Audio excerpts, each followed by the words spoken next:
তুমি তো আমার পছন্দই করো না। আমি তোমাকে একবারও বলেছি যে আমি তোমাকে পছন্দ করি না? সেই ছোট্টবেলা থেকে সব সময় তুমি আমার সাথে থেকেছো। আমি যেখানে গিয়েছি, যেদিকে গিয়েছি, আমার পিছন পিছন গিয়েছো। হ্যাঁ, আমি তোমার পেছনে পেছনে ঘুরি, কারণ আমি তোমার পছন্দ করি। কিন্তু তুমি তো আমার পছন্দ করো না। আমি তো এইটাই বুঝলাম না যে তুমি কেন অস্থির হয়ে যাচ্ছিলা। তুমি যখন ছোটবেলা থেকে আমার পিছনে পিছনে ঘুরতে, আমার সাথে সাথে যেতে, আমি যেইখানে যেতাম, যেদিকে যেতাম, তুমি আমার সাথে থাকতে, কেমন যেন আমার অভ্যাসে পরিণত হয়ে গেছে এটা। নিজের অজান্তেই তোমাকে আমি পছন্দ করে ফেলেছি।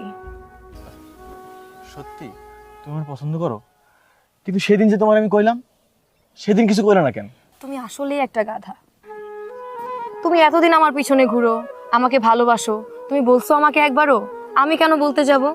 মেয়েরা কখনো মুখ ফুটে কিছু বলে না, তাদের চুপ থাকার মধ্যে অনেক কিছুই